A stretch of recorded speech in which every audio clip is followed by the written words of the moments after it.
lahu fala mudhillalah wa may yudlil fala hadiyalah. Asyhadu an la ilaha illallah wahdahu la syarikalah wa asyhadu anna Muhammadan abduhu wa rasuluh la nabiyya wa la rasula ba'dah. Allahumma salli ala Muhammad wa ala alihi wa sahbihi ajma'in. Rabbi shrah li sadri wa yassir li amri wahlul 'uqdatam min lisani yafqahu qawli ma ba'd. Masya Allah, kita mendapatkan pelajaran yang sangat banyak dari peristiwa-peristiwa yang terjadi belakangan ini, dari pandemi, dan sekaligus ini menjadi penakar untuk mengukur sejauh mana sebenarnya kita selama ini mendidik anak-anak kita. Kalau dalam masalah kita ini sudah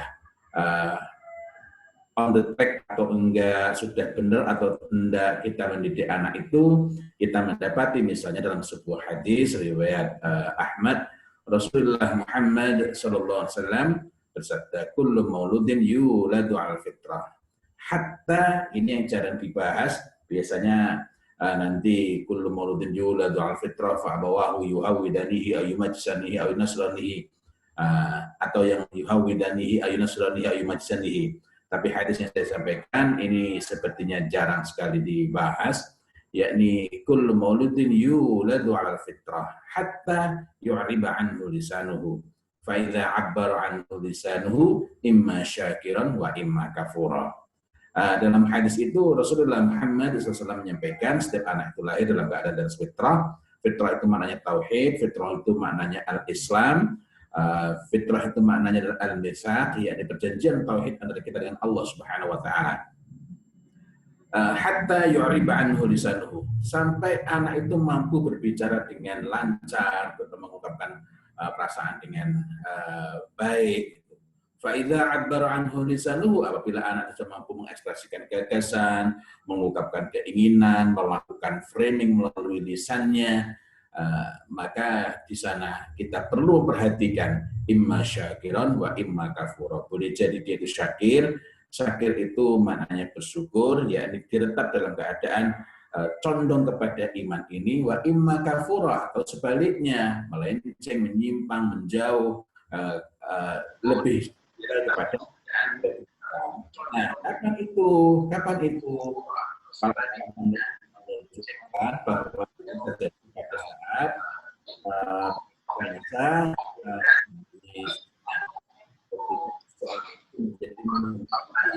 apa tamyiz itu? Akalnya pada pokoknya adalah usia berapa itu? Sepertinya ada feedback di sebagian KP. Ini kita diberi rambu-rambu, kita diingatkan oleh Rasulullah Muhammad SAW untuk mengecek, untuk memeriksa pendidikan yang kita berikan pada anak-anak kita pada saat mereka memayyiz, ini sudah on the track atau tidak. Nah, di titik itu pun banyak dari kita yang tidak tahu atau lalai untuk melakukannya. Nah, pada sisi lain, Masya Allah, banyak sekali rupanya dari kita ini yang yang tidak melihat apa yang selama ini berlangsung. Jadi sebenarnya apa yang kita selama ini didikkan pada anak-anak kita, sekarang inilah kita melihatnya.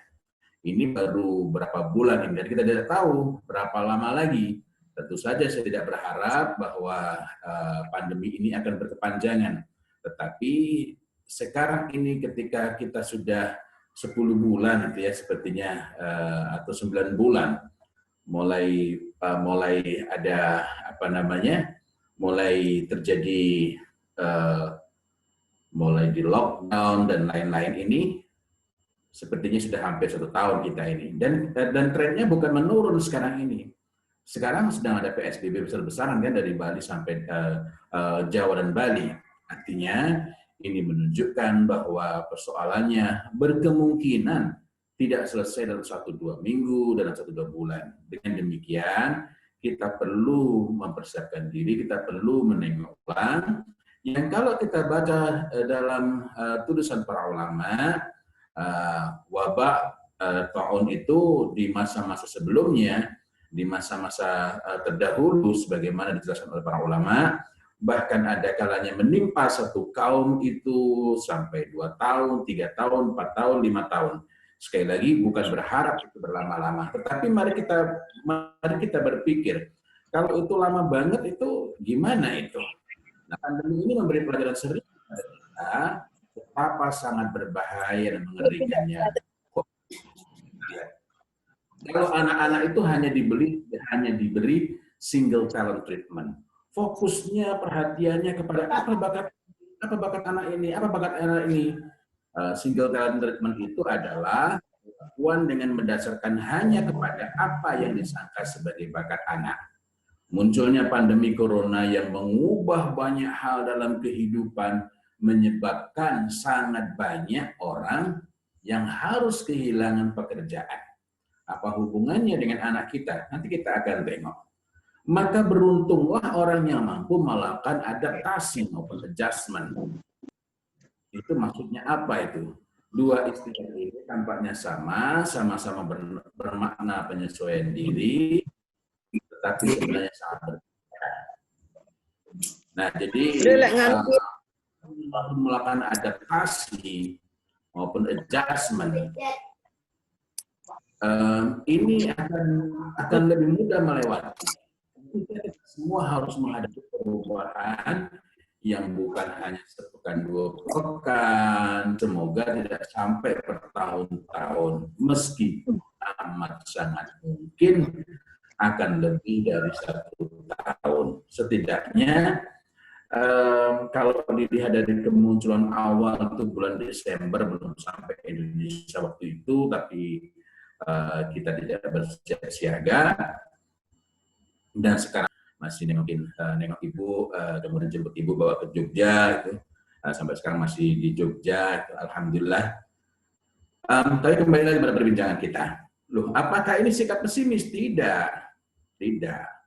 Tetapi kita perlu melihat fakta dan memperhitungkan kemungkinan-kemungkinan ke depan.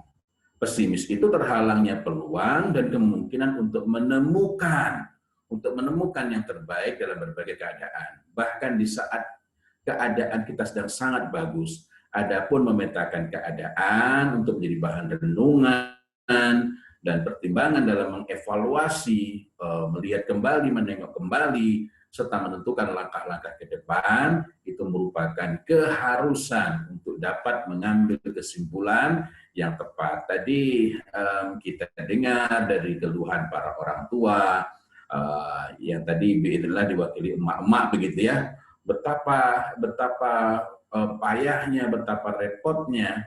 Tentu kita berharap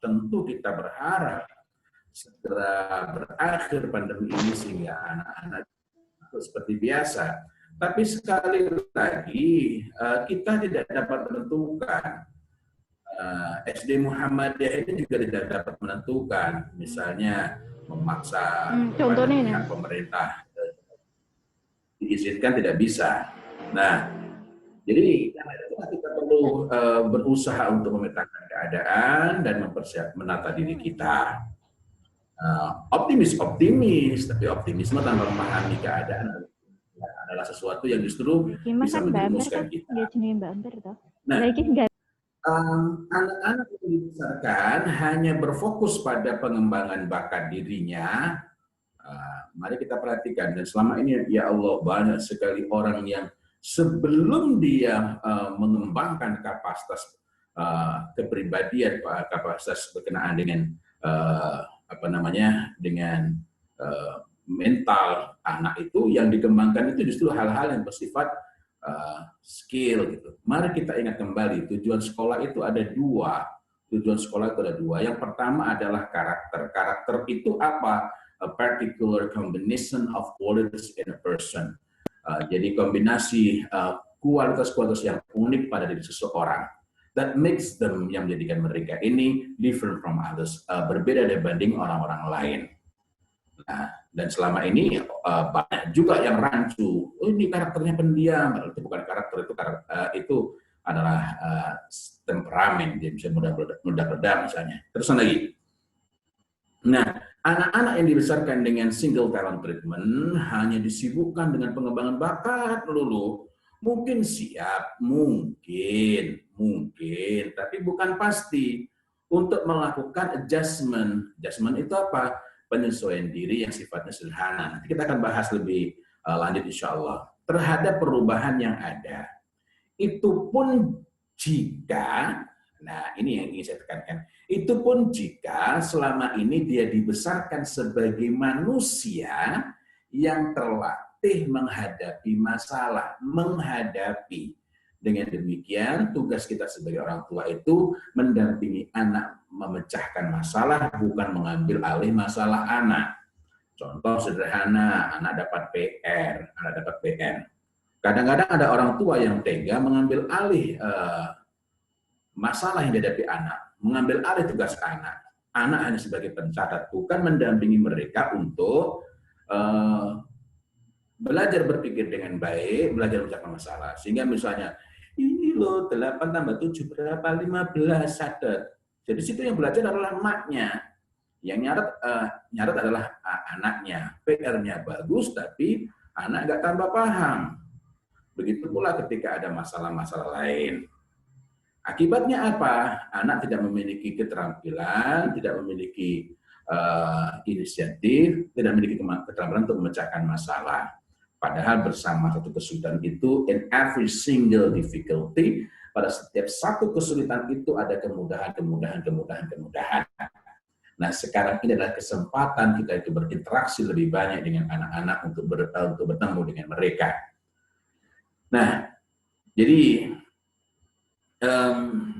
saya ingin garis bawahi lagi bahwa anak-anak yang dibesarkan hanya dengan fokus pada bakat, itu pun kalau tepat, ya, mungkin siap untuk melakukan adjustment, penyesuaian sederhana terhadap perubahan yang ada. Itu pun kalau selama ini dia dibesarkan sebagai manusia yang terlatih menghadapi masalah dalam kehidupan sehari-hari. Mau berangkat celananya basah, gimana? Apa yang bisa dilakukan?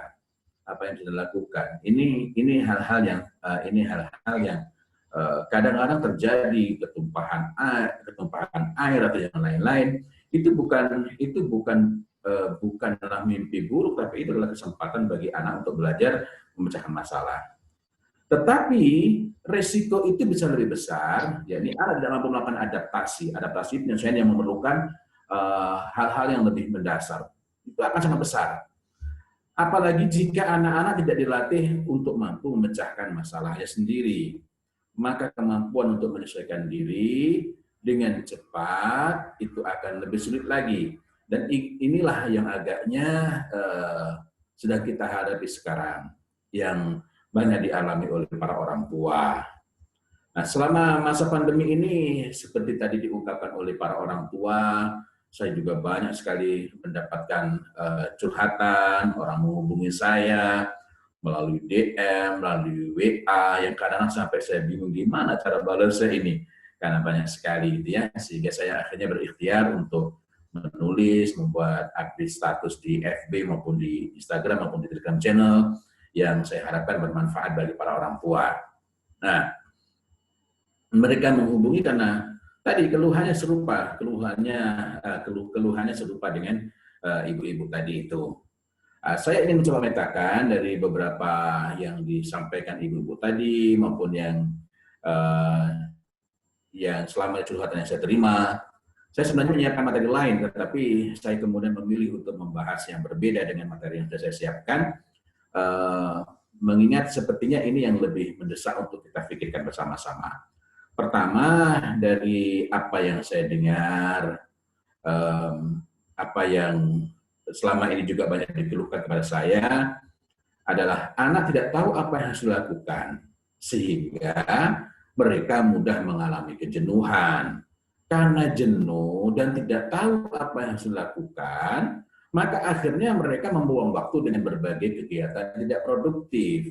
hanya nonton film, main game online, dan berbagai kegiatan tidak produktif lainnya yang bukan menghilangkan kejenuhan. Jadi main HP, main game itu bukan menghilangkan kejenuhan, melainkan sekedar menutupi kejenuhan saja. Padahal sangat berbeda, amat sangat berbeda antara menghilangkan kejenuhan dengan sekedar menutupi kejenuhan. Nah, kenapa kok bisa? Kenapa kok bisa? Ini berkenaan dengan ketiadaan gagasan, tidak adanya gagasan mengenai apa yang perlu mereka lakukan, dan ini sebenarnya bukanlah hal baru. Ini kan baru kerasa sekarang, baru kerasa sekarang. Tetapi ini sebenarnya tidak ada pandemi pun itu terjadi pada mereka, hanya saja karena selama ini mereka disibukkan, sehingga tidak terlihat. Nah, anak-anak itu kehilangan gagasan. Kenapa? Karena hanya terbiasa diberitahu dan disiapkan dengan berbagai kegiatan yang mereka perlu mengikutinya, tetapi jarang diajak berbincang, jarang ada waktu untuk ngobrol dengan salah satu atau kedua dari orang tua itu atau dengan saudaranya yang berkaitan dengan gagasan-gagasan, apa yang baik untuk dilakukan, apa yang bermanfaat bagi mereka. Karena itu saya jadi teringat dengan perkataan Ibnu Qayyim al-Jauziyah. Ini belakangan sangat sering saya sitir perkataan Ibnu Qayyim al-Jauziyah ini karena memang sangat pas dengan situasi sekarang ini. Sebenarnya bukan hanya situasi sekarang ini, dalam situasi lain juga sangat pas. Kata Ibnu Qayyim al-Jauziyah, "Faman 'alat himmatuhu wa khashat nafsuhu ittasafa bikulli khuluqin jamil.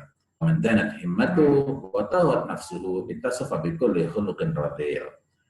Maka barang siapa yang himmahnya tinggi, cita-citanya, himmah itu tidak selalu bermakna cita-cita. Dia berkenaan dengan motivasi, apa yang ingin diwujudkan, bukan apa yang ingin didapatkan, apa yang ingin diwujudkan, apa yang ingin dilakukan. Itu sesuatu yang mulia, yang sangat tinggi, dan dia sangat kuat menginginkannya, mengusahakannya. Watawat nafsuhu wa khasat nafsuhu, dan hawa nafsunya itu khusyuk, keinginannya kan neko-neko, yang diinginkan itu bukan hal-hal yang sifatnya misalnya wah asik ya bisa selfie di sini, wah ini keren begini, bukan hal-hal seperti itu. Maka anak-anak yang sebelumnya misalnya nggak karu-karuan pun atau termasuk orang dewasanya, kita safabiqul li khuluqin jamil. Maka dia telah memiliki segala akhlak mulia, akhlak yang elok, akhlak yang indah. Yang dulunya nggak pas, maka dia akan condong kepada akhlak yang baik. Sebaliknya anak yang awalnya baik-baik saja, tapi baiknya selama ini karena memang dia disibukkan semata-mata, dan begitu dalam situasi seperti sekarang ini kehilangan rutinitas yang berproduktif itu, sementara dia tidak dihidupkan gagasannya kepada hal-hal baik, dan himmahnya tidak dibangun karena selama ini hanya disibukkan dengan rutinitas saja. Lalu dalam situasi seperti ini yang didapatkan dari obrolan dengan keluarga, sudah tahu nggak bisa kemana-mana, tetapi yang diomongin itu coba ya sekarang nggak pandemi kita bisa makan di sini, coba ya kalau kita bisa keluar kita bisa jalan-jalan ke sini, bisa foto di sini. Maka dalam situasi seperti itu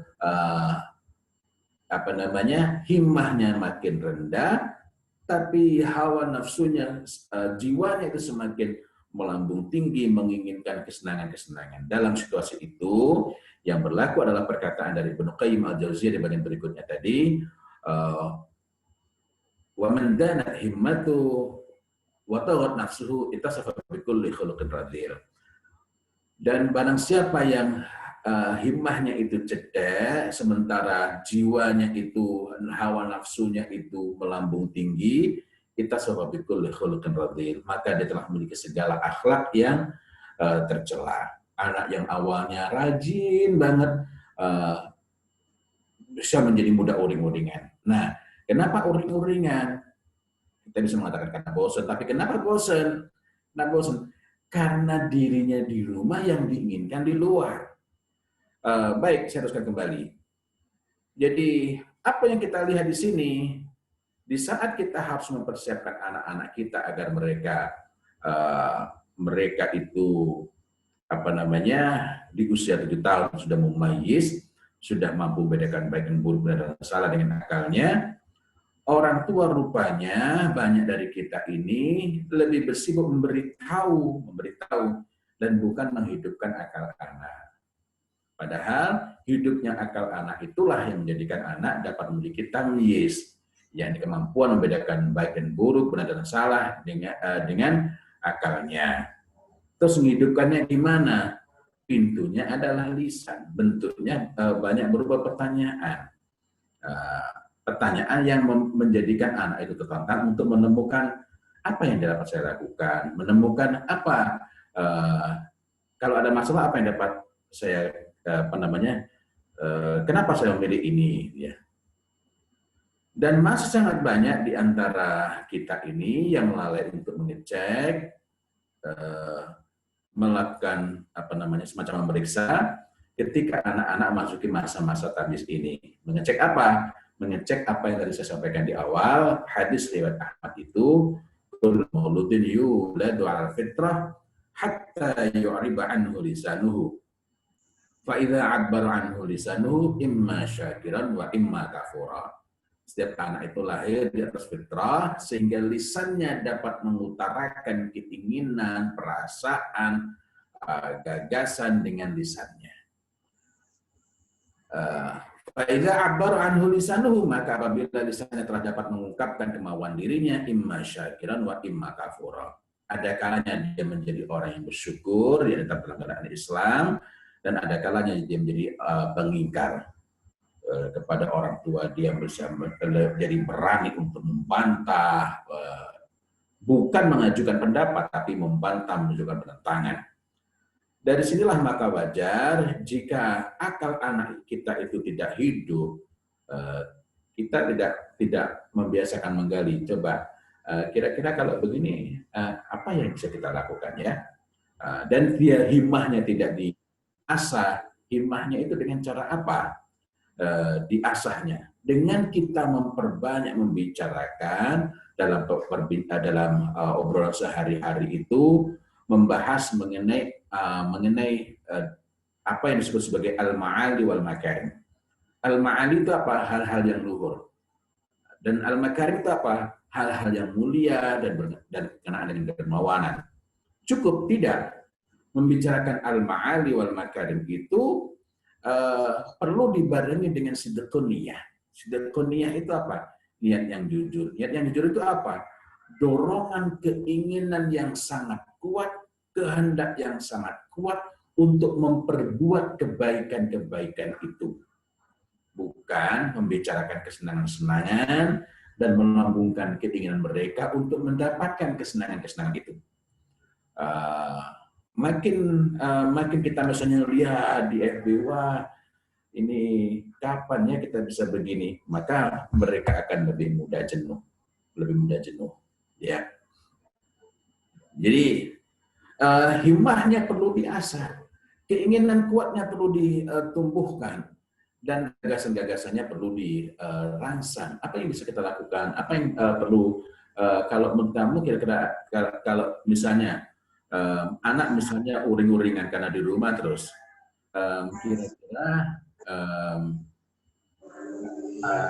kira-kira kalau kamu misalnya sekarang ini marah-marah, kamu misalnya banting pintu misalnya, kira-kira ada perubahan nggak? Apa yang kamu rasakan? Apakah kamu akan menjadi lebih nyaman? Dan seterusnya. Tapi pada pokoknya lah, di sini kita memperbanyak kesempatan untuk berbincang, untuk ngobrol. Ali bin Abi Thalib radhiyallahu anhu mengingatkan kepada kita, man ahsanal istima' ta'ajjal al-intifa'. Barang siapa yang paling baik dalam mendengarkan, dialah yang paling cepat memperoleh manfaat. Maka dalam hal ini, ketika misalnya anak itu meledak-ledak emosinya, kita tahu karena dia tidak punya gagasan, tetapi kita tidak bisa saja menyuntikkan gagasan. Yang perlu kita lakukan pada saat itu, ketika anak meledak-ledak adalah ibarat balon yang sudah terlalu keras ini mengempeskannya. Dengan apa? Dengan kita dengarkan dengan baik. Nah, yang dari sana kita dapat memberikan umpan balik. Umpan balik itu bukan menyudutkan, Anak merasa didengarkan dengan sungguh-sungguh, anak merasa diterima, dan kemudian kita menanggapi perasaan anak, menanggapi keluh kesah mereka, dan kemudian menggugah pikirannya. Ini hal pentingnya. Kalau anak hanya diberitahu, tidak digugah pikirannya, tidak diasah gagasannya, dan tidak dibangun himmahnya, yakni tekad beriring motivasi dan niat baik tentang apa yang ingin dia perbuat di masa-masa yang akan datang, termasuk mengenali apa saja yang bermanfaat, maka kejenuhan itu akan lebih mudah terjadi. Nah, masih berkenaan dengan kenapa kok anak-anak itu tidak tahu apa yang harus mereka lakukan. Ini juga erat kaitannya dengan kesalahan berpikir yang sangat serius yang banyak dialami, terjadi pada orang tua maupun didik. Apa itu? Yakni banyaknya di antara kita yang berpikir bahwa agar anak itu tidak berpikir yang tidak-tidak, maka akhirnya anak-anak itu hanya disibukkan along the day, sepanjang hari. Kenapa disibukkan? Agar mereka tidak berpikir yang tidak-tidak. Tetapi lupa bahwa kesibukan fisik itu tidak senantiasa sama dengan kesibukan mental. Karena anak hanya disibukkan, maka begitu kesibukan itu berkurang, mereka bingung mau ngapain. Inilah yang sekarang ini banyak terjadi. Mereka tidak memiliki inisiatif produktif. Mereka akhirnya rawan menjadi orang yang atba'u kulli naik, mengikuti setiap yang berteriak, mengikuti setiap yang sedang viral. Nah, maka di masa pandemi ini, juga di masa-masa sesudahnya, kita perlu menata kembali paradigma dan arah pendidikan kita, sehingga dalam keadaan apapun, pikiran anak senantiasa hidup dan kaya inisiatif. Tanpa inisiatif, tanpa gadget pun, jadi kalau anak itu nggak punya inisiatif, nggak ada gadget pun, kegiatan mereka nggak produktif. Hanya ngelamun aja misalnya. Bahkan bisa lebih buruk daripada sekedar tidak produktif. Sebaliknya, jika anak-anak, tidak terkecuali nanti mahasiswa, kaya inisiatif, sekaligus memiliki himmah atau tekad yang sangat kuat, memiliki motivasi yang sangat besar, yang sangat tinggi, maka gadget pun dapat menjadi alat untuk produktif, menjadi alat yang membawa kemaslahatan, membawa kebaikan, dan melahirkan kemuliaan-kemuliaan. Bukan hanya sibuk, karena tidak setiap kesibukan itu bermanfaat dan produktif. Saya lanjutkan lagi. Yang kedua, dari berbagai keluh kesah para orang tua itu, dari curhatan-curhatan emak-emak melalui berbagai acara semacam ini, dan juga melalui DM di media sosial, komentar media sosial, kita mendapati bahwa rupanya anak-anak di pendidikan dasar, dan ini saya khawatir jangan-jangan dimulai dari usia dini juga, anak-anak di dasar maupun menengah, mengikuti kegiatan pembelajaran daring itu bertingkat minimalis. Sekedar menggugurkan kewajiban. Kalau di PAUD memang bukan mereka langsung dia, tapi berkenaan dengan orang tua. Sehingga karena itulah tadi saya sebutkan pada pendidikan dasar. Kenapa? Karena saya kembali kepada kaidah imma syakiran wa imma kafura, itu penentunya dari usia 7 tahun. Nah, apa artinya? Apa artinya kalau anak-anak itu mengikuti pembelajaran daring itu pada tingkat minimalis, artinya mereka itu tidak menjadi murid, tidak menjadi talib. Siapa murid itu? Berasal dari kata aradayur itu, murid itu secara istilah bermakna orang yang berkehendak sangat kuat terhadap kebaikan, kebenaran, dan ilmu. Adapun talib itu bermakna orang yang meminta, yakni orang yang bersungguh-sungguh untuk mengajarkan ilmu, dan dia berusaha meminta dengan himmah yang tinggi agar diberikan kepadanya itu ilmu. Maka di antara kewajiban mendasar yang perlu kita lakukan saat ini ialah kembali kepada asal pendidikan dalam Islam. Jadi bukan menemukan hal baru, bukan, tapi kita kembali kepada asal pendidikan Islam ini, yakni menumbuhkan sekaligus mengokohkan iradah ilal khair. Dan ini bersambung dengan pembicaraan di awal tadi mengenai mengenai membicarakan berkenaan dengan al-ma'ali wal makarim, lalu menumbuhkan sidqun niyah. Dan kalau itu dilakukan, maka menumbuhkan sekaligus mengokohkan iradah ilal khair, kehendak pada kebaikan, kehendak yang sangat kuat kepada kebaikan, sehingga setiap saat itu kita merangsang anak itu, mengasah kepekaan anak itu untuk apa yang bisa kita lakukan, apa kebaikan yang bisa kita perbuat. Nah, kalau anak-anak itu memiliki iradah ilal khair, di setiap momentum kehidupan dia akan menemukan keutamaan apa, kebaikan apa yang dapat diperbuat. Dan ini karena ini berkaitan juga dengan lembaga pendidikan, bukan hanya artinya anak-anak itu ya disekolahkan, tapi tanggung jawab asalnya adalah orang tua. Karena kalau kita perhatikan hadis-hadis mengenai fitrah itu seluruhnya ketika berbicara siapa yang bertanggung jawab senantiasa oleh Rasulullah SAW yang disebut adalah fa'abawahu, maka kedua orang tuanya. Nah, memasukkan anak ke lembaga pendidikan itu merupakan bagian dari langkah orang tua, tetapi itu tidak menghapuskan, tidak menghilangkan tanggung jawabnya. Yang paling menentukan tetaplah orang tua sebaik apapun sekolahnya.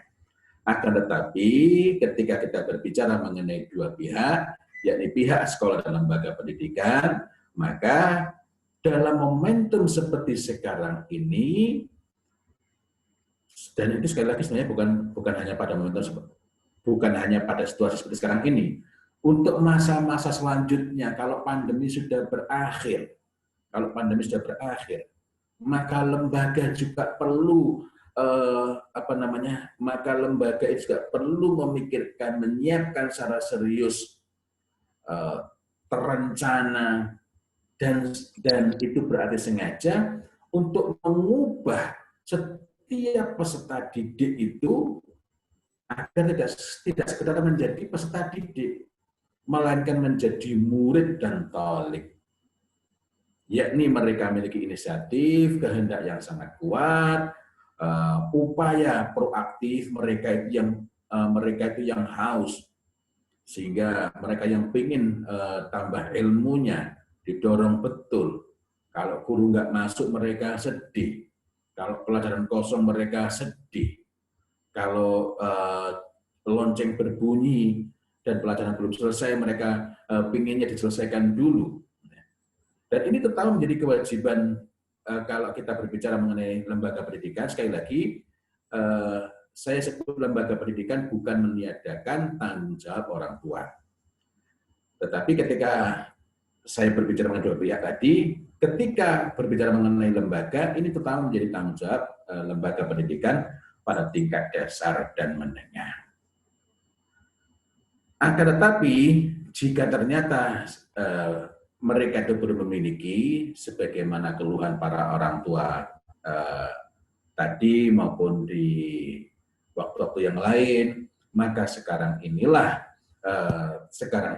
kita perlu mengupayakan, kita perlu memulai. Dan itu perlu kita pikirkan langkah-langkahnya, baik yang disiapkan oleh sekolah ataupun nanti sekolah bersama dengan orang tua, karena sangat mungkin orang tua itu juga sudah bingung ini mau ngapain lagi, sehingga program itu bisa didesain oleh sekolah untuk secara bersamaan dilaksanakan oleh sekolah maupun orang tua di rumah selama pembelajaran daring ini. Apa itu? Yakni ada sesi, ada waktu yang secara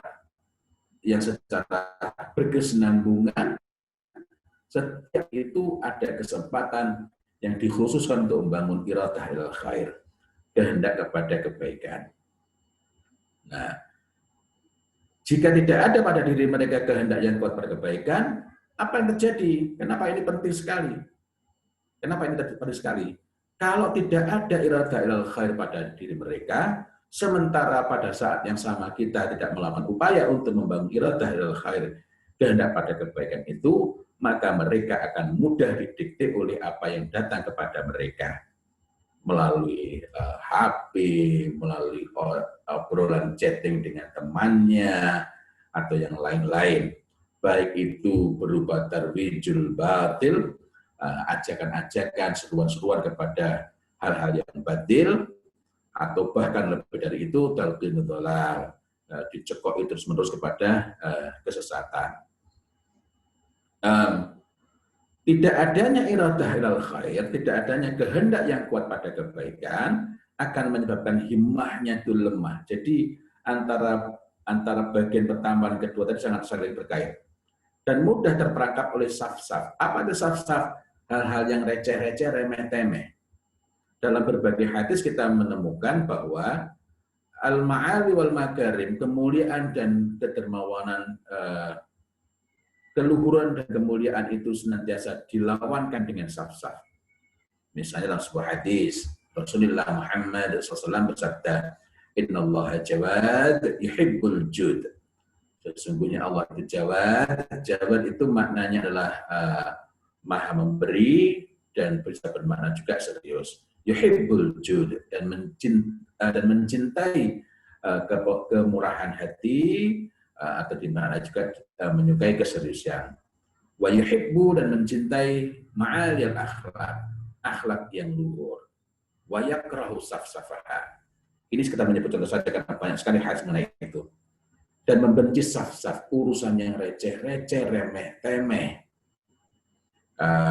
Agar kita memiliki gambaran yang lebih sederhana, tidak salah kita itu merencanakan suatu saat misalnya bisa ke Turki bersama-sama dengan keluarga. Tidak salah. Tetapi sama-sama ke sana bisa lain yang menjadi landasan, yang menjadi kehendak dari mereka semua ini. Boleh jadi ada yang menginginkan betul, bahkan sampai nabung, agar dapat menapaktilasi jejak-jejak kebesaran Islam. Bagaimana dulu Muhammad Al-Fatih mempersiapkan pasukannya, apa yang membuatnya kokoh, apa yang membuatnya berhasil. Tetapi meskipun tempat tujuannya sama, yang ingin didatangi itu sama, boleh jadi iradahnya berbeda. Wah, keren ya, nanti kita bisa ke sana, nanti bisa foto depan Hagia Sophia. Wah, nanti kita bisa berfoto di sini. Wah, itu kulinernya asik-asik. Nah, ini sekedar contoh. Yang direncanakan didatangnya sama, tetapi yang pertama tadi itu berkenaan dengan al-ma'ali wal makarim, yang kedua ini berkenaan dengan saf-saf. Hubungannya apa dengan pembicaraan kita pada pagi hari ini? Kadang orang bingung gimana mengarahkan, padahal sebenarnya letaknya ada pada bagaimana kita membangun suasana, menghidupkan pembicaraan di rumah itu agar pembicaraannya lebih banyak atau bahkan sepenuhnya hanya berurusan dengan al-ma'ali wal makarim. Ngobrol, kita mau antusias mendengarkan mereka, bukan hanya menjejali mereka dengan nasihat, bercanda pun berkenaan dengan urusan-urusan yang luhur, bukan urusan-urusan yang receh. Anak sininya sobek sedikit, kita mengatakan, wah yang kita komentari justru apa namanya, justru warnanya nggak serasi, dan akhirnya sibuk kepada urusan yang receh-receh. Makin kita bersibuk dengan urusan yang receh-receh, maka himmah mereka lemah, kehendak pada kebaikan itu juga apa namanya, juga redup dan akhirnya bisa jadi mati, dan mereka akibatnya mudah terganggu oleh temannya bisa ke sini dia enggak, temannya punya ini dia enggak, dia mudah terganggu, temannya HP-nya baru, dia HP-nya rada jadul, dia juga terganggu, dan pada akhirnya dia juga akan lebih mudah untuk mengalami kejenuhan.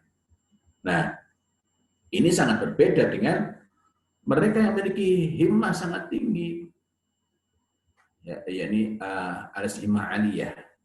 Apa tandanya himmah yang tinggi pada seseorang? Yakni memandang kecil, istisghar terhadap kesulitan, bukan karena meremehkan. Serta segala sesuatu tidak berhubungan dengan urusan-urusan mulia, disebabkan dia ingin mencapai standar tinggi. Karena itu perlu kita sering-sering memperdengarkan kepada mereka mengenai kisah-kisah orang-orang yang menaklukkan kesulitan. Saya bukan mengatakan bahwa saya telah memiliki himmah aliyah, tetapi saya merasakan betapa besar manfaatnya himmah itu.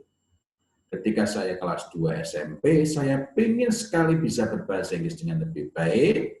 Saya ingin kursus bahasa Inggris, adanya hanya di daerah Mojosari, 6 km dari rumah saya. Pada saat itu, di kampung saya belum ada listrik. Belum ada listrik. Sementara khususnya malam hari. Kalau sudah habis maghrib, oplet itu sudah sangat jarang. Oplet sudah sangat jarang. Ya, hampir sama dengan puncu tahun 80-an atau masih awal tahun 90 itu ya. Sangat jarang. Sehingga kalau mau kursus, berangkatnya masih bisa cari barengan. Bonceng orang naik sepeda ondel itu pada saat sore hari. Pulangnya alternatifnya cuma satu, yakni jalan kaki. Jalan kaki. Beruntunglah kalau pas ada goncengan gitu ya, sehingga lumayan bisa menghemat perjalanan. Tapi kalau enggak, ya jalan kaki. Apakah itu berat? Berat bagi yang tidak punya himmah. Berat bagi tidak punya himmah. Tapi kalau ada himmah, itu tidak berat. Bukan tidak capek, tapi capek itu merupakan dari kenikmatan menuntut ilmu. Nah, itu gambaran mengenai mengenai apa akibatnya jika sudah ada himmah pada diri seseorang. Nah, di antara hal yang dapat menumbuhkan himmah itu adalah menceritakan tentang orang-orang yang dapat menaklukkan kesulitan. Kita pagi-pagi ketemu anak-anak ngobrol, atau mungkin sore sehabis mereka belajar daring. Kita punya kesempatan mungkin 30 menit, mungkin 1 jam, kita bisa ngobrolin tentang artis yang baru ganti sepatu, atau kita bisa ngobrolin tentang yang lain-lain, tapi kita juga bisa ngobrol tentang orang-orang yang melampaui mengatasi kesulitannya. Misalnya kita bisa bercerita mengenai 2 orang kakak beradik di Salatiga yang hanya lulusan STM, tetapi dia dipercaya untuk mendesain bagi perusahaan penerbangan luar negeri, mengalahkan mereka yang kuliahnya S3 di Sorbonne, mengalahkan mereka yang kuliah S3-nya di berbagai negara. Dan kita ceritakan itu bukan apa yang mereka dapatkan. Wah, mantap ini, wah duitnya banyak. Ini berarti kita membicarakan kesenangan saja. Itu bisa kita singgung sekilas. Tapi yang kita bicarakan adalah the way they get the achievement. Jalan sehingga mereka itu bisa mendapatkan prestasi itu. Yakni mereka itu rela berpayah-payah, rela menempuh kesulitan, rela menghadapi berbagai hambatan itu dan tidak mudah berkeluh kesah. Nah, bincang-bincang itu akan sangat berharga buat mereka, dan dalam situasi seperti sekarang ini ini bermanfaat sekali untuk memantik inisiatif-inisiatif mereka, gagasan-gagasan mereka.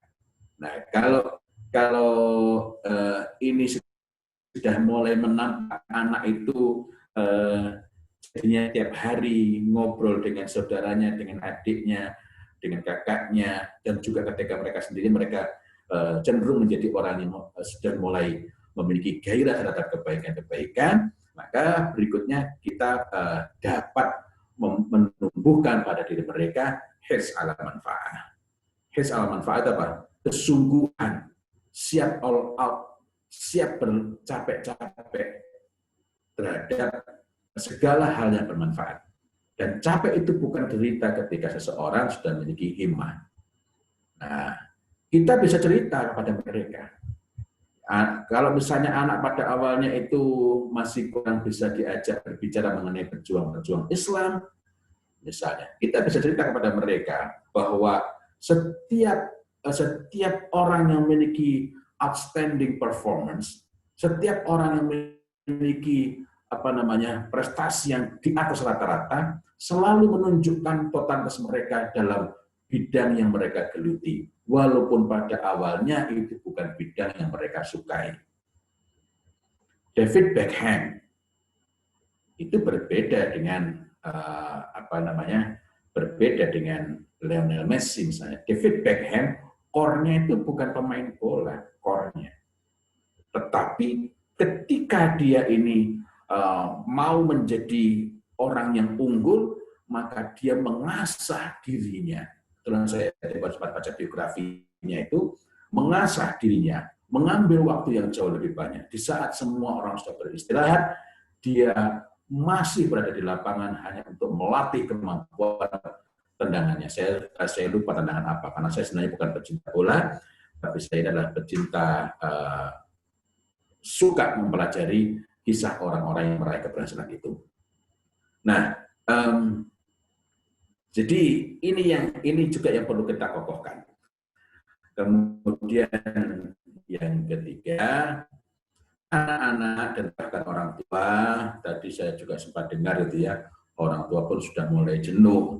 Banyak yang mengalami kebosanan serius disebabkan harus berada di rumah saja selama masa-masa pandemi yang ya tentu saja menyebabkan interaksi dengan pihak luar di luar rumah itu menjadi terbatas. Ini tampaknya sederhana, tetapi sebenarnya menunjukkan hal serius berkenaan dengan kualitas keluarga. Seberapa asik, seberapa nyaman anak itu berada dekat orang tua, dan seberapa nyaman kita itu berada dekat dengan anak-anak. Hari ini kita sebagai orang tua, walaupun masa pandemi, kita masih punya pilihan, masih punya kemampuan berroad srek naik motor entah kemana, gitu ya. Tetapi nanti kita akan tua. Kalau sekarang aja kita nggak nyaman dengan anak, kalau sekarang aja kita itu pusing dengan mereka, maka mereka juga akan pusing dengan kita. Di masa ketika mereka lah yang berada pada posisi kita, mereka itu yang kuat dan kita lemah, gitu ya. Yang kita itu lemah. Nah, maka kualitas keluarga, kedekatan antar anggota keluarga, kemudian kualitas keayah bundaan, bagaimana anak itu merasakan kehadiran kita, itu akan menjadi sangat penting. Jadi kalau diurut dari berbagai hal yang saya sampaikan tadi, lalu kalau begitu apa yang perlu dilakukan? Bukan kita tidak ingin anak-anak berprestasi, bukan kita mau menutup mata ketika anak-anak itu melemah kompetensinya dalam hal-hal akademik, tapi dari tiga hal tadi itu, maka ketika kita ingin berbenah, termasuk membenahi himmahnya, membenahi irodah anak-anak itu, kehendaknya anak-anak itu, maka yang perlu kita perbaiki justru mulai dari yang ketiga itu, yakni menghangatkan hubungan, menjadikan anak itu senang berada di dekat orang tua, menjadikan anak itu senang berkumpul dengan saudaranya, melatih anak-anak itu untuk mampu menyelesaikan masalah ketika berkonflik dengan saudaranya, anak-anak itu merasa memperoleh tempat untuk didengarkan oleh orang tuanya, sehingga kalau hubungan antar anak ini dekat, kemudian anak ini merasa nyaman dengan orang tua, dan orang tua juga nyaman dengan anak, maka berikutnya akan mudah memperbaiki yang pertama dan kedua tadi. Jadi poin terakhir ini saya sebut di bagian akhir, tetapi sebenarnya poin akhir ini, poin ketiga ini merupakan pintu masuk, bukan yang paling mendasar, tetapi kita tidak bisa membenahi yang pertama dan kedua tadi kalau yang ketiga ini tidak kita beresin lebih dulu. Maksud saya, gambar sederhananya begini, kalau sholat itu harus dalam tanda petik ya, yang terpenting itu bukan wudhunya, tapi kalau nggak ada wudhunya, sholatnya nggak diterima, gitu ya. Wallahu a'lam bishawab. Sebenarnya masih banyak yang ingin saya bicarakan, tapi saya hanya ingin menggarisbawahi sebelum saya kembalikan pada moderator bahwa kualitas hubungan antara anak dengan anak, antara anak dengan orang tua, inilah nanti yang akan mempengaruhi nantinya anak itu akan memiliki arah yang jelas atau tidak dalam di masa-masa perkembangan selanjutnya. Ketika remaja mereka akan mengalami krisis atau tidak, itu kualitas hubungan antara mereka dengan saudaranya, dengan orang tua, itulah yang akan mempengaruhi, termasuk kemampuan mereka menyesuaikan diri dalam situasi sekarang ini, kemampuan mereka menyesuaikan diri ketika ada pandemi, apakah saat pandemi ini memerlukan proses penyesuaian diri yang sangat berat alias adaptation, sehingga harus ada perubahan yang sangat mendasar dan sangat radikal, ataukah sebenarnya hanya memerlukan adjustment penyesuaian diri sederhana, ya ini hanya berurusan dengan bisnis belajar di sekolah, sekarang belajar di rumah, nggak ada bedanya, tetap sangat serius. Ya biasanya keluar itu nggak pakai masker, sekarang pakai masker. Itu artinya anak memang perlu bisa diri, tapi nggak berat-berat amat. Nah, kenapa? Karena yang pertama, kedua tadi sudah ada, sehingga dengan mudah dia menyesuaikan diri dengan segala perubahan. Tapi sekali lagi, yang pertama dan kedua tadi untuk mengubahnya justru dengan memperbaiki poin yang ketiga ini. Wallahu a'lam bishawab.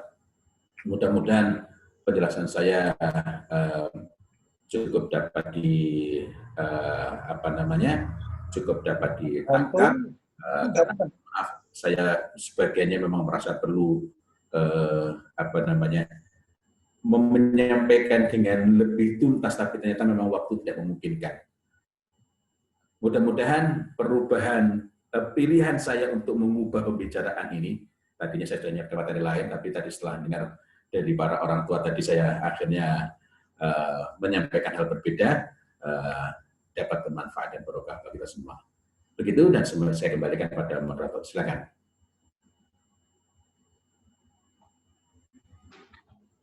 Terima kasih Ustaz, luar biasa pencerahannya, dan insya Allah ini sudah menjadi sedikit atau mungkin banyak juga meringankan beban orang tua mungkin, karena kami juga selain sebagai guru juga sebagai orang tua. Jadi intinya yakni menghidupkan gagasan dan himmah yang baik sehingga bisa mengontrol hawa nafsu yang tidak baik. Baiklah, langsung saja Ibu dan Bapak yang alhamdulillah masih bergabung, ini kita sambung dengan tanya jawab sehingga bisa memperdalam materi kita. Monggo yang akan bertanya mohon mengacungkan tangan atau melambaikan tangan sehingga nanti operator bisa langsung menghidupkan mic Anda.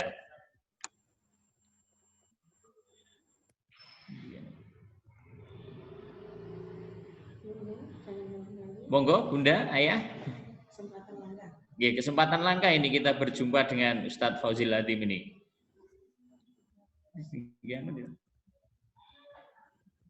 Halo?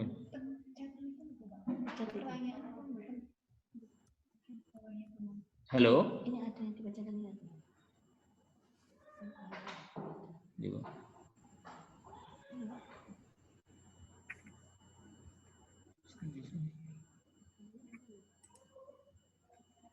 Halo, monggo ayah, bunda, atau mungkin bisa dari ibu bapak guru SD Muhammadiyah. Ini untuk yang pertama.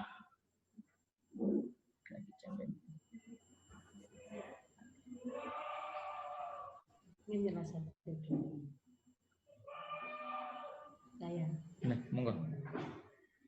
Monggo, ini dari Bu Munfadira. Iya, saya bertanya selaku orang tua nih.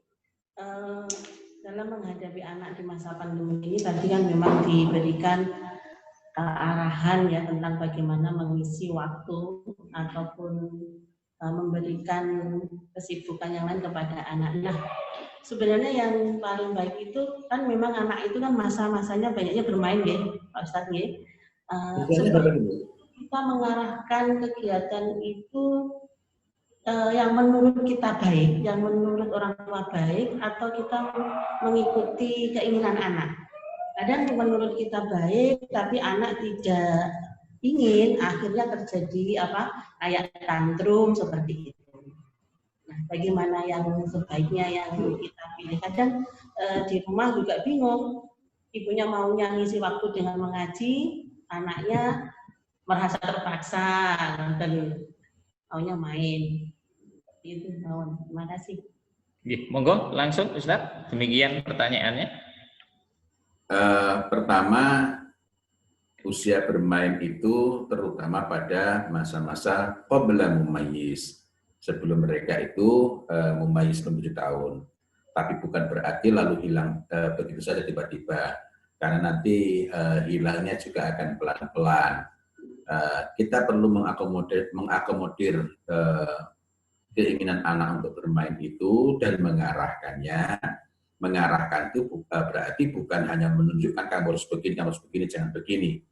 Kenapa? Tadi saya sampaikan bahwa di antara kemampuan yang perlu dimiliki oleh anak ialah membedakan baik dan buruk, benar dan salah dengan akalnya. Dengan akalnya itu apa? Artinya anak yang mengambil keputusan. Dengan akalnya itu apa? Artinya anak yang dapat melakukan pertimbangan, ini baik enggak, ini manfaat enggak, dan kenapa itu kenapa itu baik, kenapa itu enggak baik. Begitu pula tatkala kita menyuruh anak atau melarang anak, kita perlu memberikan penjelasan. Kalau kita perhatikan dalam Al-Qur'anul Karim, maka ketika Luqman itu melarang putranya atau memberikan perintah kepada putranya, senantiasa diikuti dengan penjelasan. Tapi kembali kepada contoh tadi, ketika anaknya pengen main, katakanlah main bola, atau ketika sementara ibunya itu pengen anaknya itu biar ngaji, maka yang diperlukan itu bukan hanya nggak usah, tetapi kita meluangkan waktu untuk berbincang. Kamu kok kamu pengen apa, nak? Main bola. Kamu main bola sama siapa? Kamu kok senang banget main bola sih? Apa yang ingin kamu dapatkan itu? Mohon maaf, sebagian orang itu mengira bahwa kebaikan itu hanya didapatkan melalui membaca Al-Quran. Bukan berarti Al-Quran itu nggak baik, Al-Quran itu pasti baik. Tetapi mari kita ingat pula bahwa orang yang guru itu diantaranya yang disebutkan dalam sebuah hadis ialah seorang qurra penghafal Al-Quran yang suka mendatangi pintu penguasa. Contoh satu. Contoh lain, ketika berbicara tentang zaman fitnah, dalam sebuah hadis riwayat Al-Hakim, At-Tirmidzi dan At-Tabrani, disebutkan juga tanda awal dari zaman fitnah itu wa kathrat qurra'ukum wa qallat fuqaha'ukum. Apa itu? Penghafal Qur'annya banyak, membaca Qur'annya banyak, tapi fuqahanya, ulamanya semakin sedikit. Dan di akhir hadis itu melompat, fuqahanya semakin sedikit, tetapi sebagian besar orang yang tafaqquh fiddin di masa itu bukan karena agama, li ghairiddin, Lalu untuk apa? Untuk meraih dunia. Apa kesimpulan dari sini? Kesimpulan dari sini adalah bahwa walaupun yang dibaca itu sesuatu yang mulia, tidak dengan sendirinya menjadikan orang itu mulia. Karena itulah penting sekali bagi kita untuk mendidik niat mereka, untuk menata niat mereka. Sebaliknya ada orang yang tidak pernah tersentuh oleh api neraka. Kenapa dia tidak tersentuh oleh api neraka? Bukan karena dia itu maju di medan peperangan, bukan. Melainkan karena matanya. Ada apa? Dia bukan termasuk orang yang menangis karena takut kepada Allah Subhanahu wa taala, tetapi karena berjaga dia ribat. Untuk mampu ribat berarti perlu mengolah fisiknya. Ya. Nah, poin yang saya garis bawahi adalah yang kita perlukan hari ini ialah mengasah anak-anak kita untuk memiliki iradah ilal khair, kehendak pada kebaikan. Mereka main bola dalam rangka apa? Apa yang ingin mereka raih dengan itu? Karena kalau kita mengingat pada tentang zaman fitnah, juga lagi-lagi kita menemukan di zaman fitnah itu sangat banyak orang yang berlomba-lomba mengejar dunia dengan amal akhirat. Amalannya akhirat, iradahnya dunia. Sementara di masa para sahabat radhiyallahu anhum, tabi'in, dan orang-orang sesudahnya, jangankan ibadahnya, amal dunianya saja untuk akhirat hanya semata-mata karena Allah Subhanahu wa taala. Ya, qul inna salati wa nusuki wa mahyaya wa mamati lillahi rabbil alamin. Jadi karena itu yang perlu kita lakukan bukanlah hitam putih. Kalau main bola nggak manfaat, tapi kalau ngaji itu pasti baik. Melainkan kita yang perlu menyiapkan telinga kita mau membincangkan, mau meluangkan waktu untuk berbicara dengan mereka, terus kita bisa berdialog juga. Kamu agar main bolamu itu bermanfaat bagi kamu, agar bisa mendatangkan kemaslahatan, apa yang perlu kamu lakukan? Apa yang perlu kamu lakukan? Latihan apa saja yang perlu kamu kerjakan? Kapan sebaiknya latihan itu kamu lakukan? Nah, kita membuka ruang untuk dialog. Sekaligus dari dialog itu nanti kita bisa, artinya bukan langsung kamu jangan gitu, melainkan dari situlah nanti kita bisa mengarahkan mereka. Mungkin agak kabur ya, agak bingung. Saya ingin kasih contoh sederhana. Ini kasusnya bukan pada anak SD. Waktu anak saya sendiri, anak saya ingin diberikan Alfalim, kamus digital ya. Dulu kan ada Alfalim dia kecil tuh. Saya tanya, itu kebutuhan apa keinginan? Kebutuhan. Dia tahu menghadapi saya itu rumusnya adalah dengan kebutuhan. Oh iya, kalau kebutuhan Bapak akan berikan, jangan khawatir. Lalu saya tanya, itu kok jadi kebutuhan kenapa? Jadi bukan dulu kebutuhan apa kamu masih kecil, bukan. Tapi kita mengajari anak untuk menemukan ini sebenarnya kebutuhan atau bukan toh. Itu kok jadi kebutuhan kenapa? Ya kan aku pengen bisa bahasa Inggris. Oh gitu. Nah, kamu pakainya di mana? Itu anak waktu masih TKP atau SD kelas 1 itu ya. Kamu pakai di mana? Kamu pakai sekolah? Enggak. Kok enggak dipakai sekolah kenapa? Kan enggak boleh. Oh, jadi kamu pakai di mana? Di rumah. Nah, kamu kok perlu Alfalim kenapa? Ya kan bisa biar tahu artinya bahasa Inggris. Oh gitu. Nah, kamu di rumah kan ada kamus. Kok perlu Alfalim kenapa? Ya kan biar cepat. Oh biar cepat. Nah kira-kira lebih cepat mana? Nyari di Alfalim atau tanya Bapak? Nah bukan pada saya pintar bahasa Inggris tidak, tapi kalau anak kecil kan tanya masih gitu-gitu aja. Nah dari sana anak akhirnya menemukan, oh berarti bukan kebutuhan ya Pak. Nah anak menemukan ini bukan kebutuhan, ini keinginan. Dengan diberi tanggapan ketika anak memberikan jawaban.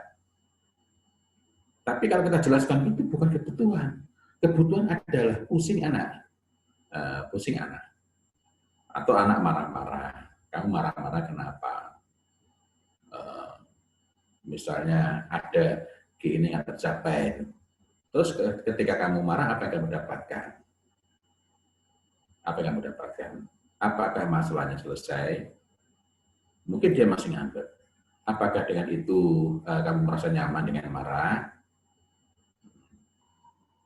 Nah, terus tadi yang kamu banting itu rusak, jadi bukan itu rusak. Rusak. Kira-kira setelah kamu selesai marah, apakah akan jadi baik? Nah, dalam hal ini kita mengajak membuka ruang dialog. Ruang dialog itu juga kita perlukan karena sangat mungkin kita ini juga salah. Kita ini manusia yang tidak pernah terbebas dari kesalahan, termasuk diri saya sendiri. Gitu ya. Kita itu sangat mungkin melakukan kesalahan dan dengan membuka ruang dialog itu kita juga membuka kesempatan anak itu mengingatkan kepada kita. Jadi yang ingin saya tegaskan ialah bukan hanya langsung mengatakan nggak usah main itu, nggak usah main itu. Saya khawatir justru anak-anak itu akhirnya menjadi tidak dapat melihat bahwa ada kebaikan dalam urusan-urusan yang tampaknya bukan agama. Sementara dalam urusan-urusan yang tampaknya agama, seolah-olah mutlak pasti baik. Padahal kalau kita kembali lagi mengenai tentang zaman fitnah, di zaman fitnah itu nanti akan ditandai katsirun khutaba wa qalilun fuqaha. Di masa itu penceramah agamanya banyak, orang berlomba-lomba menjadi penceramah, tetapi fuqaha semakin sedikit, ulama semakin sedikit. Dan khutbah pada masa itu sebagian besar tidak seluruhnya memilih untuk menjadi penceramah agama karena jalan mudah untuk mendapatkan dunia.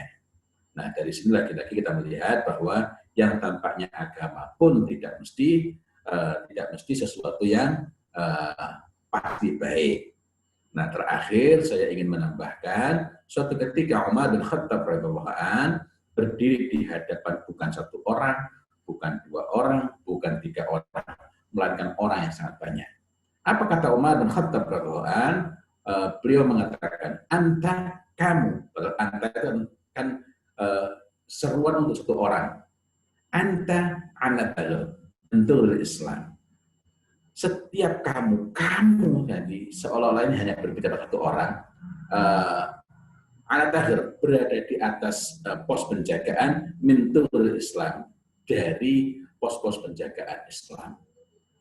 Para ulama menjelaskan bahwa setiap kita ini hendaklah melakukan segala daya upaya dalam bidang apapun, jualan gula untuk menolong agama Allah. Kita kita menjadi ahli IT juga dalam rangka menjaga pos penjagaan Islam ini.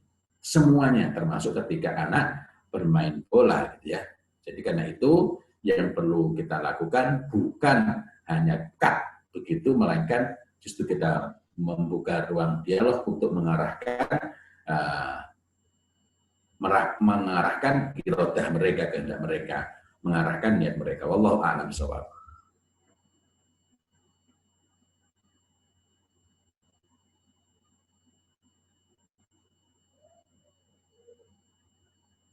Masih mute itu MC-nya? Ya, mic-nya. Oke, terima kasih Ustaz. Mohon maaf. Ini alhamdulillah, ini Ibu dan Bapak ini masih malu-malu ternyata menanyakannya melalui chat ini Ustaz. Untuk yang pertama, kapan ya saat yang baik untuk berdialog dengan anak? Pada saat kejadian itu, artinya ketika kejadian itu atau setelah anak-anak kita sudah tenang. Ya. Kapan dialognya? Contoh, ini dialog itu ada yang untuk menenangkan, untuk menjernihkan masalah, tapi ada juga yang berkenaan dengan bagaimana menggali akar masalah lebih lanjut. Contoh, anak misalnya anak bertengkar, ada tiba ketika kita nyampe rumah atau ketika kita lagi istirahat ada satu anak yang menangis. Nah, lalu apa yang perlu kita lakukan? Kita nanyain siapa itu. Di situ ada kakaknya lagi. Yang perlu kita tanyain siapa itu. Yang lagi nangis itu, kamu nangis kenapa?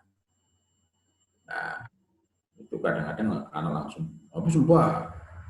Begitu seperti itu, mbaknya langsung sepet gitu ya. Nah, kadang-kala begitu sebut mbaknya langsung kita balik nanya mbaknya, iya mbak. Padahal yang perlu kita lakukan adalah tetap menanyakan kepada si anak ini. Jadi ketika anak itu ketika anak itu memberikan jawaban, tugas kita itu bukan menelan mentah-mentah, bukan kita suudzon, tapi juga bukan menelan mentah-mentah.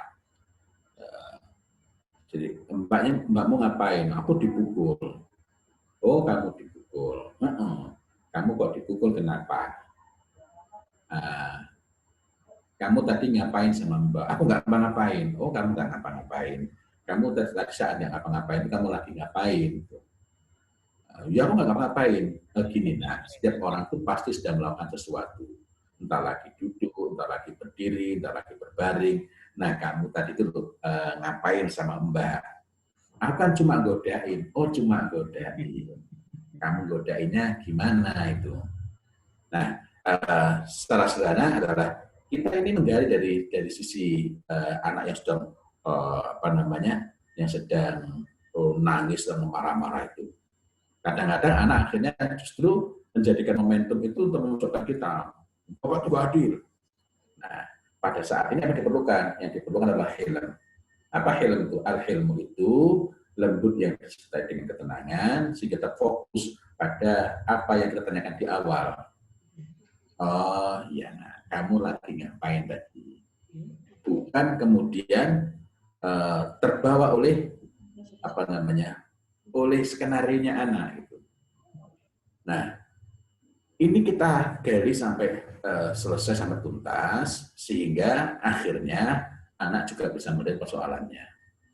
Dan kembali lagi dari contoh ada ribut antara anak dengan saudaranya tadi. Setelah ini selesai, baru kita konfirmasi dengan saudaranya. Sehingga ini tadi adik muda cerita, betul enggak? Jadi kamu melakukan kenapa? Ya kan sudah cerita. Ya tadi ceritanya adikmu. Tapi kamu sendiri kenapa? Ya karena nggak suka digoda. Karena nggak suka dibercandain. Karena aku lagi nggak mau bercanda. Oh gitu. Padahal adikmu tadi itu kan pengennya bercanda. Tapi kalau nggak suka, oh kalau nggak suka berarti boleh. Oh masya Allah. Berarti Bapak dapat pelajaran berharga ini. Berarti lain waktu kalau Bapak lagi asik gitu, kalau suka bercanda, Bapak boleh mukul kamu. Enggak. Kenapa enggak? Boleh. Ya kan harusnya dibilangin dulu. Nah, kamu tadi udah bilang belum sama adikmu. Nah, dalam hal ini ketika kita membuka ruang dialog yang tetap nyaman, tetap enak, maka anak itu akan dapat menyadari kesalahan-kesalahannya. Itu wallahu a'lam bishawab. Oke, terima kasih Ustaz. Ini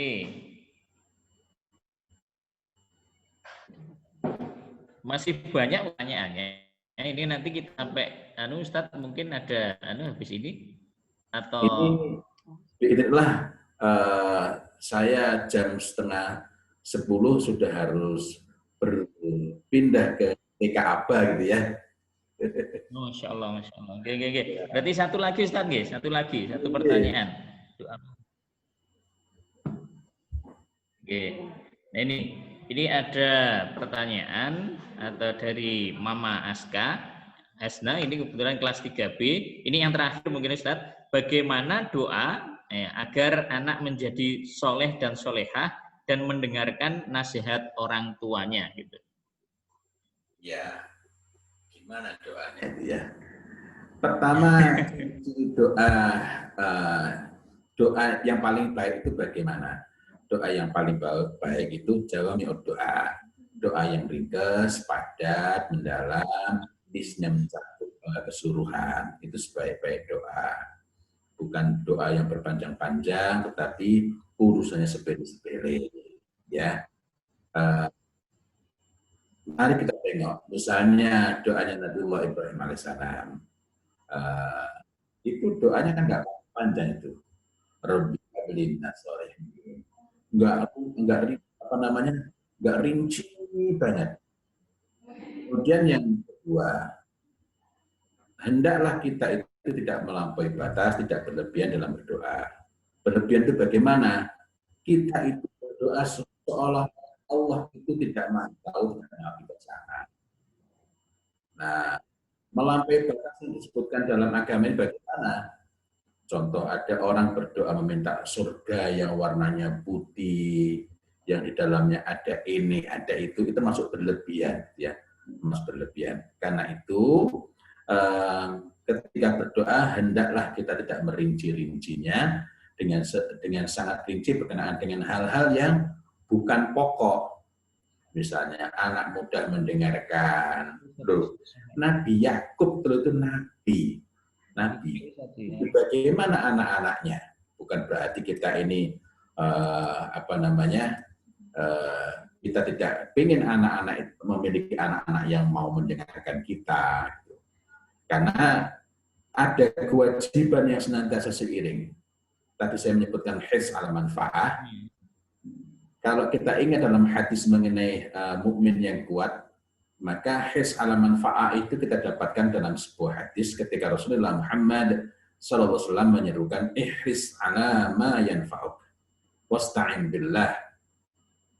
Senantiasa kita melihat dua hal yang berkait, yakni seruan untuk memiliki his ala manfa'ah, sungguh-sungguh dalam hal-hal bermanfaat. Itu berarti ada serangkaian tindakan yang perlu kita lakukan. Nah, untuk dapat bersungguh-sungguh terhadap hal-hal yang bermanfaat, berarti kita perlu mengilmui yang bermanfaat dalam urusan ini apa. Para ulama membahas, orang-orang soleh kok anaknya salah, itu kenapa? Kenapa? Karena mereka ini mengidap ummiyatut tarbawiyah, buta tarbiyah, tidak tahu apa yang harus dilakukan. Seolah-olah agama ini tidak memberikan panduan, lalu mencari-cari dari luar. Sehingga menghabiskan umur menyibukkan dengan hal-hal yang tidak perlu. Misalnya, sangat banyak orang yang ribut mengobati luka pengasuhan misalnya. Ini termasuk menghabiskan umur untuk hal-hal yang tidak perlu, padahal agama ini telah memberikan langkah-langkah yang lebih yang jelas, yang lebih sederhana. Gitu ya. Dan untuk itu kita perlu paham apa saja yang dikehendaki dalam agama ini. Tapi poin pokoknya adalah tidak karena itu kita perlu mengilmui ini sekaligus sebagai konsekuensi ketika kita membaca Quran Surat An-Nisa ayat 9 yang Allah Subhanahu wa taala tegaskan kepada para orang tua, hendaklah takut terhadap anak-anaknya. Wal yakhshal ladzina law taraku min khalfihim dzurriyyatan dhi'afan khafu 'alaihim falyattaqullah wa yaqulu qawlan sadida. Dua hal terakhir ini bagaimana kita melaksanakannya kalau kita tidak punya ilmunya. Nah, kembali pada hadis tadi. Setelah ihris ala ma yanfa'uk, barulah wasta'in billah, dan mintalah pertolongan hanya kepada Allah. Dua hal ini senantiasa beriring. Artinya hanya belum apa-apa, nggak melakukan apa-apa, hanya isti'anah itu tidak membawa kepada kebaikan. Tetapi hanya tawakal kepada usaha yang penting ini. Kalau ini pasti akan baik, maka dia akan juga. Jadi dua hal itu beriring, ya. Beriring apa? Beriring antara his ala manfaat, termasuk menjadi anak, dengan isti'anah, memohon pertolongan kepada Allah Subhanahu wa taala. Jadi berlaku dua-duanya. Adapun andaikan upaya kita itu sebenarnya tidak memadai, tapi itulah batas kemampuan maksimal kita. Batas maksimal kita. Maka dengan isti'anah itu Allah akan baguskan betapa banyaknya orang-orang yang dilihat dari teori parenting kayaknya nggak pas, tapi kok anaknya baik-baik. Kita melihat betapa banyak amalan-amalan sederhana, tapi Allah muliakan. Ashabul Kahfi itu amalannya apa? Cuma 2, lari sama tidur. Tapi bukan berarti kalau kita pengen mulia lalu habis ini minum obat tidur terus itu. Bukan, lari bengi alun-alun ke Diri atau lari nyusuri jalan Ngadiluih, habis itu karena habis lari di Ngadiluih terus luwe gitu, lalu makan banyak minum obat itu, bukan. Tetapi itu dilakukan atas dasar niat, atas dasar tujuan yang kuat. Jadi dalam hal ini maka kurangnya kita dalam soal usaha itu akan dapat tertutupi oleh giginya usaha, oleh giginya doa kita, oleh giginya upaya memohon pertolongan pada Allah. Nah, upaya mohon pertolongan pada Allah itu wujudnya macam-macam. Salah satunya adalah doa. Doa apa yang kita mohonkan? Sebaiknya berdoalah dengan doa-doa yang Allah Ta'ala suka. Yang Allah Ta'ala suka. Yang Allah Ta'ala suka itu apa? Kita bisa melihat dalam Al-Quranul Karim. Macam-macamnya doa yang Allah suka sehingga Allah abadikan dalam Al-Quranul Karim. Misalnya, Rabbana hablana min azwajina wa dzurriyyatina qurrata a'yun waj'alna lil muttaqina imama. Atau misalnya kita berdoa, Rabbi habli minas sholihin. Kita memohon kepada Allah Subhanahu wa taala agar keturunan kita ini menjadi keturunan yang soleh.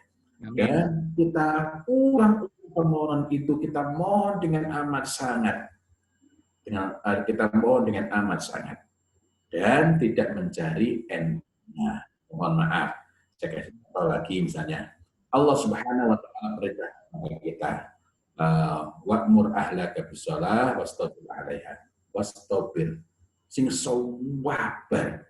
Artinya kalau defaultnya dalam ayat itu suruh dikongkosin sabar, terus kok awak dhewe iki pengennya ya Allah, kalau tak lenggah mawon ya Allah, dengan paringi terus saya dan berarti kita menyalahi apa yang Allah tuliskan. Allah Oke, terima kasih Ustaz. Alhamdulillah hampir 2 jam atau 2 jam setengah, karena tadi kita mulai pukul 7 untuk persiapan sampai sekarang hampir setengah 10 atau lebih tepatnya pukul 9:22. Jadi insya Allah ini akan segera kita akhiri karena Ustadz harus berada di tempat yang lain. Kepada Ibu dan Bapak yang mengirimkan pertanyaan, sebenarnya masih banyak Ustadz, ini Alhamdulillah dialog kita ini menarik. Tetapi yang masih disambung lagi, Pak. Dalam? Kapan-kapan disambung lagi, Ustadz. Insya Allah nanti kita sambung lagi, Ustadz. Nanti agar ini dialognya lebih maksimal, nanti kita sampaikan. Kepada Ibu dan Bapak yang ingin membaca lebih lanjut tulisan-tulisan beliau mengenai parenting maupun keluarga, dapat melalui akun media sosial beliau, ya, yang nanti akan linknya kita akan share ke WA Group Keluarga Besar SD Muhammadiyah Ngadiluih. Saya sebagai moderator mohon maaf atas segala kekurangan. Ini waktu saya kembalikan kepada MC. Monggo kepada Bu Desi, silakan.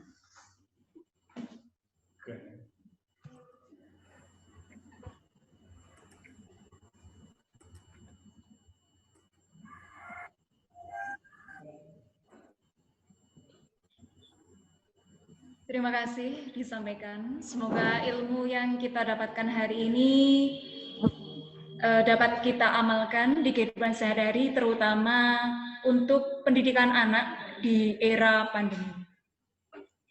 Hadirin sekalian, acara selanjutnya yaitu penutup. Marilah kita tutup acara parenting hari ini dengan doa kafaratul majelis.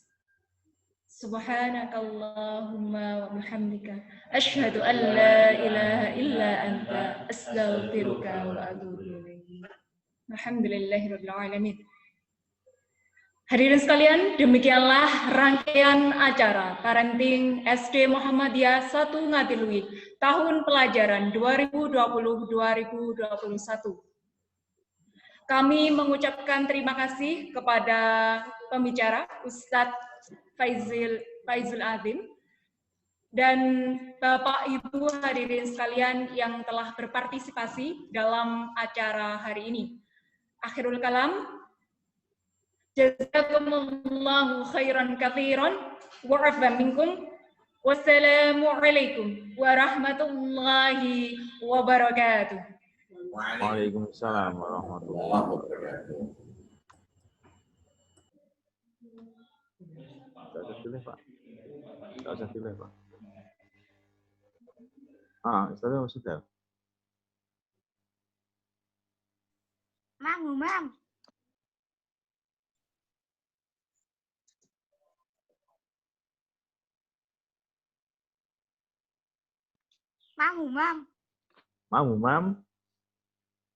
Ya, Bapak Ibu wali murid, monggo bersama-samanya dengan teman-temannya ya. Ini ada Umam, ada Askar, ada Mas Revi bersama ayahnya mungkin ya. Siapa lagi nih? Yang masih ada waktu, ya, monggo bisa menyapa teman-temannya yang ada di sini. Speakernya bisa diaktifkan kembali, tidak apa-apa speakernya, monggo. Ya, masih ada waktu panjang ini, monggo. Insya Allah nanti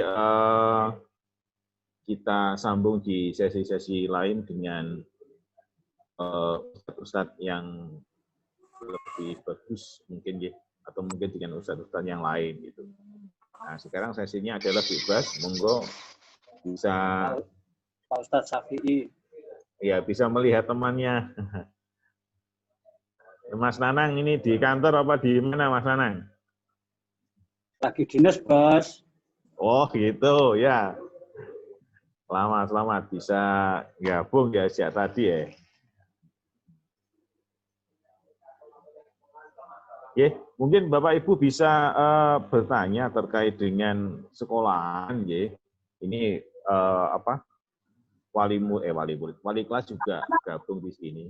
Monggo ada yang mau bertanya mungkin terkait dengan sekolahan masih buka apa enggak? Insya Allah masih buka nggih sekolahannya.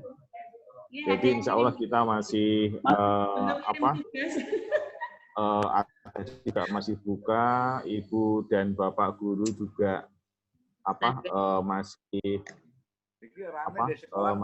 sekolah. Masuknya kapan, Bos? Anak-anak sudah mulai kangen.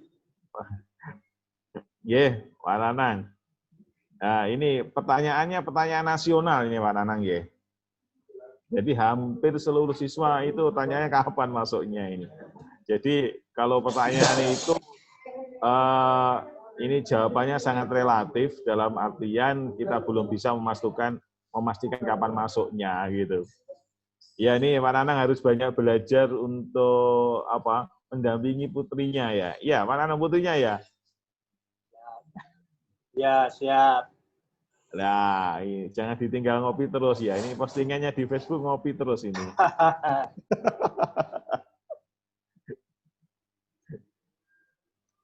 Ngopi, mungkin Pak. dari Bapak Ibu yang tanya, iya Pak Nanang? Ngopi.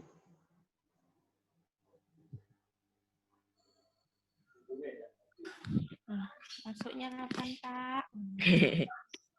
Siapa itu yang tampil, monggo.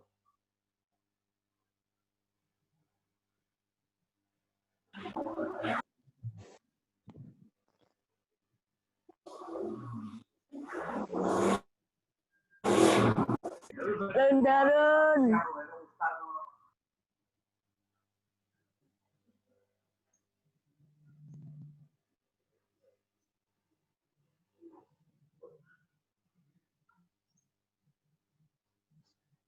Monggo yang lain mungkin ada pertanyaan.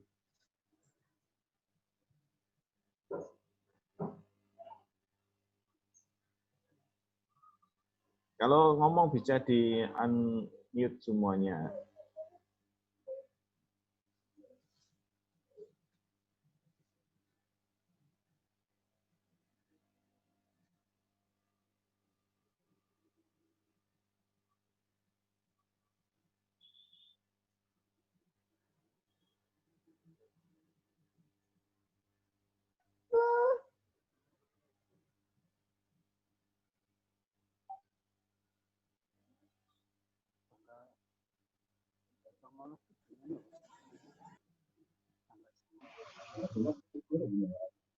Oke, monggo.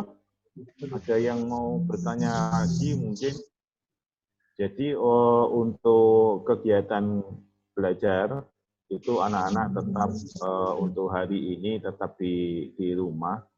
Nanti terkait dengan pertanyaannya Pak Nanang tadi terkait kapan masuknya, kita nunggu surat edaran dari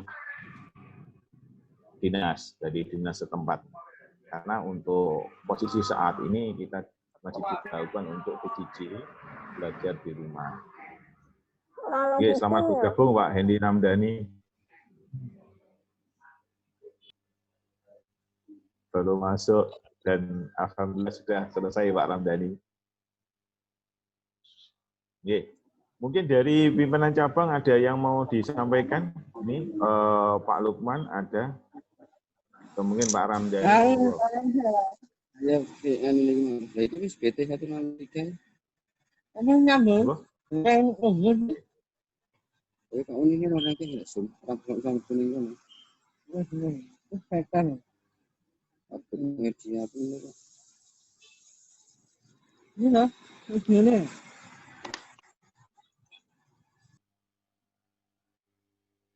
Dia malah kita